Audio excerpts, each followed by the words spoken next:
So this week's S.H.I.E.L.D. mid-season premiere had a lot riding on it. You know, we had seen the Ghost Rider storyline through and through for the first half of the season and worked perfectly, but we didn't know if the transition to the LMD storyline was going to be well done. And I think Broken Promises shattered all doubt when it comes to S.H.I.E.L.D. being S.H.I.E.L.D. Sort of toning down the second half of the season, because Broken Promises was a very intense episode of Agents of S.H.I.E.L.D. and a very good mid-season premiere. It makes me want S.H.I.E.L.D. to have a season 5 still. I've been an avid supporter of Agents of S.H.I.E.L.D. and it continually gets better. And it looks like the LMD storyline is going to be just as compelling as the Ghost Rider storyline, although I do hope they bring back Robbie. So there's two plots that go on throughout this episode. The first starts off with Aida going rogue and resisting a reboot, and so she fights Radcliffe and Fitz, and she tries to break into the S.H.I.E.L.D. facility and steal the Darkhold. And the team suits up and tries to stop her, and we get this cool team up between Mac and Yo-Yo, and they have great chemistry on screen together, and they're great characters, honestly, some of the best characters on S.H.I.E.L.D., and it was great to see them make all the Terminator references, and the Terminator Salvation joke was hilarious, and they kept doing that throughout the episode and saying robots were bad news, and they ended up fighting a Quinjet that Ada basically made attack them to distract them, and so it was pretty intense seeing Ada take control of the Quinjet and try to kill them. We also got to see LMD May get shut down, like model decoy. May, when she's about to fight Ada, and so we did realize something very cool here and very awesome that I didn't know. But Robot May doesn't know she's Robot May, which is going to be interesting going into the latter half of the season. But they did hack into the feed, and at the end of the episode, it concludes with Matt cutting Ada's head off, and it was a very satisfying moment. And then he fist bumped. He fist bumped Yo-Yo, and it was one of the coolest moments on the show's history, and one of the bestly timed, humorous moments on the show, and it was phenomenal.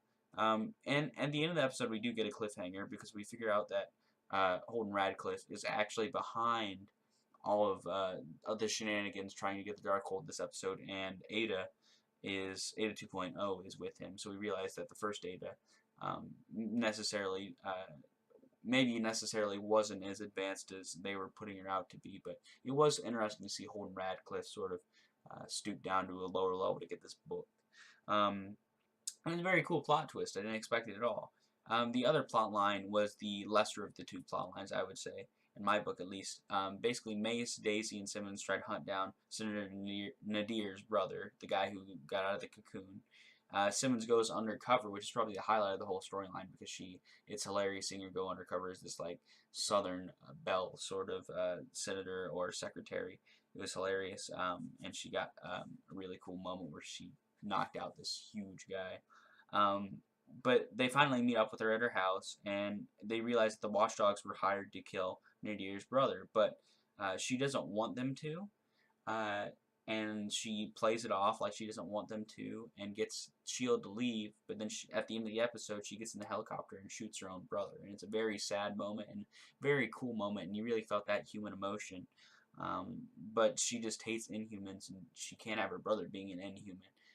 And so even though she sheds a tear, that's what she thinks she has to do. But the big reveal here is there's a bigger, who we're gonna call this guy for now, is there's a bigger top dog of the wild dogs, or not wild dogs, watchdogs.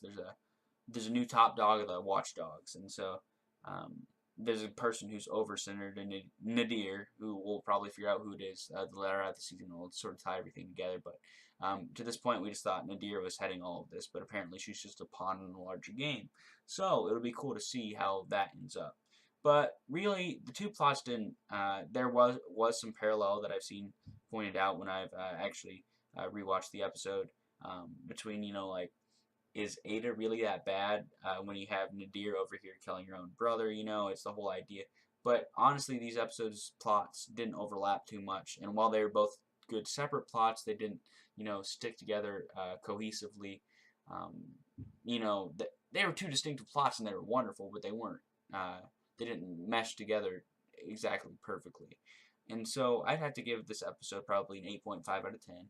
I think Broken Promises did everything it needed to, and I'm really looking forward to the second half of S.H.I.E.L.D. now. And probably the biggest surprise for me is I was missing Robbie a little bit, but the whole Ghost Rider storyline, it being gone, it wasn't as big of a letdown as I thought it was going to be. So, props to the writers for doing great on this episode. Props to Garry A. Brown, the director of this episode, and Brent Fletcher, the guy who wrote the script, because they sort of dealt with a Ghost Rider leaving in a very nice way, and this episode was phenomenal on its own. So I'd have to give Broken Promises, Season 4, Episode 9 of Agents of S.H.I.E.L.D. a 8.5 out of 10. I hope you've enjoyed this review. Remember, like and subscribe for more. This has been Jonesy from Joneser TV, signing off.